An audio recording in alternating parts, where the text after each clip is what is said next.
अस्सलाम वालेकुम दोस्तों, कैसे हैं आप सब। आज मैं वीडियो में आप भाइयों को दिखाना चाहूँगा मकई की फसल। सबसे अहम बात यह है कि इसमें कमाद भी लगाया गया है। इंटर क्रॉपिंग है, दो फसलों की मखलूत काश्त हमने की है। 23 या 24 सितंबर को ये लगाया गया हमारा कमाद है। शायद आप भाइयों ने वो वीडियो देखी हो, फिर भी मैं आपको बता देता हूँ। कमाद आप चेक करें, माशाल्लाह इस कमाद की जो जर्मिनेशन है वो भी आप साथ साथ वीडियो में देख रहे हैं। वीडियो एंड तक ज़रूर देखिएगा। अगर वीडियो पसंद आए तो लाइक भी ज़रूर कर दिया करें। तकरीबन 31 से 32 दिनों की ये फसल है। 4 फीट के वक्फे से लगाया गया हमारा कमाद है। किनोला की काश्त हमने इस कमाद में नहीं की। पहली बार हमने कमाद और मकई की जो फसल है एक साथ लगाई है। इसमें थोड़ी मेहनत ज़्यादा है, बीमारियों का हमला ज़्यादा होता है। अगर इस मौसम में मकई काश्त की जाए तो सूंडी का हमला और इसके अलावा बाकी जो बीमारियां हैं उनका हमला ज़्यादा होता है। इस मौसम में मकई को सूंडी बहुत नुकसान करती है। फॉल आर्मीवर्म का स्प्रे हमने 2 दफ़ा किया है। 2 दफ़ा हम इसका जो है स्प्रे कर चुके हैं। तकरीबन 1 मंथ की फसल आप देख रहे हैं इस वीडियो में। कमाद की जर्मिनेशन बहुत अच्छी है। अभी इस फसल को लगेगा जब पानी, तो जब लगाएंगे पानी इसको तो 1 बैग यूरिया और साथ इसके जिंक हम फ्लड करेंगे।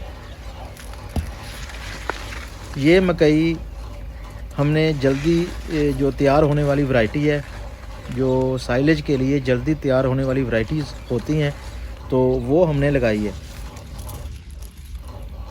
जब इस मकई की होगी कटाई तो कमाद को सर्दी और कोहरे से बचाने के लिए 2 दफ़ा स्प्रे हम इस पर करेंगे ताकि कमाद हमारा स्ट्रेस ना ले। जब स्प्रे करेंगे, कौन सा स्प्रे करेंगे तो वो भी आपको वीडियो बनाकर ज़रूर आपको दिखाया जाएगा और आपसे शेयर किया जाएगा कि कमाद को सर्दी से बचाने के लिए हम कौन सा स्प्रे करते हैं।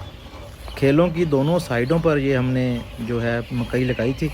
इसके अलावा इस पर गैंगवी का स्प्रे भी हो चुका है। थोड़ी बहुत बूटियाँ, जड़ी बूटियाँ जो आपको नज़र आ रही हैं वो भी इंशाल्लाह जल्दी ख़त्म हो जाएंगी। मेरे ख्याल से मकई को तकरीबन 1 या 2 पानी और लगेंगे। बाकी की जो खुराक है मकई को बढ़ाने के लिए, इसका कद करने के लिए, तो इस पर हम बाकी जो स्प्रे हैं वो करते रहेंगे 1 हफ़्ते के वक्फे के बाद, ताकि हमारी मकई जो है जल्दी और अच्छी बेहतर तैयार हो सके।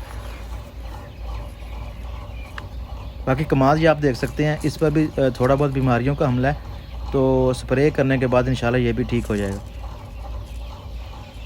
बाकी इस मौसम में कमाद जो है वो अपना जो रूट्स हैं वो अपने ज़्यादा से ज़्यादा बढ़ाएगा। बाकी जब मौसम ठीक होगा तो कमाद बड़ी जल्दी से और तेज़ी से बढ़ेगा इंशाल्लाह। टिलरिंग जो इसकी है कमाद की, वो भी मकई की कटाई के बाद जब सर्दियां गुजर जाएंगी उसके बाद ही शुरू होगी। तो देखते हैं क्या बनता है। फ़र्स्ट टाइम हमने ये जो है एक्सपीरियंस हमारा पहले नहीं है इस पर, तो पहली दफ़ा हम ये तजर्बा कर रहे हैं कि कमाद और मकई हमने एक साथ लगाई है।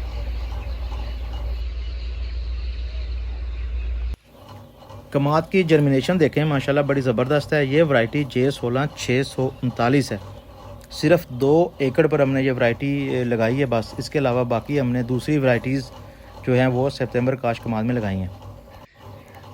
अक्टूबर के एंड में भी हमारा कमाद लग रहा है। तकरीबन 2-3 एकड़ बाकी रह गए हैं। उस वैरायटीज़ में हमने 236, 253 और 77 400 ये हमने कमाद की वैरायटीज़ लगाई हैं। उस कमाद में हमने किनोला जो है वो काश्त किया।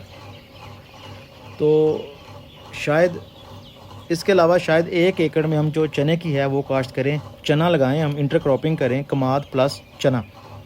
वो वीडियो भी आप भाइयों से ज़रूर शेयर की जाएगी। चना हमने सेल नहीं करना।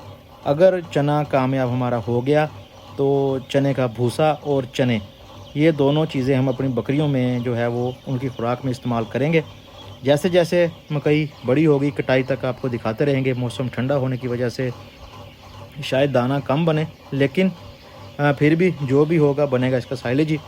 एक बात कंफर्म है कि अगर सितंबर के शुरू में कमाद लगा दिया जाता साथ मकई, फिर तकरीबन हम 90% इसमें कामयाब थे। जिन भाइयों ने जानवर रखे हैं अपने, साइलेज बनाना चाहते हैं, साथ कमाद लगाना चाहते हैं, बिल्कुल लगाएं। वो जिन्होंने साइलेज नहीं बनाना, जानवर जिन्हों के नहीं हैं, वो किनोला की फसल लगाएं। किनोला सबसे बेस्ट है। तो आज की वीडियो को हम करते हैं एंड। अगर आप भाइयों को वीडियो पसंद आए तो लाइक करना मत भूलिएगा। अल्लाह हाफिज़।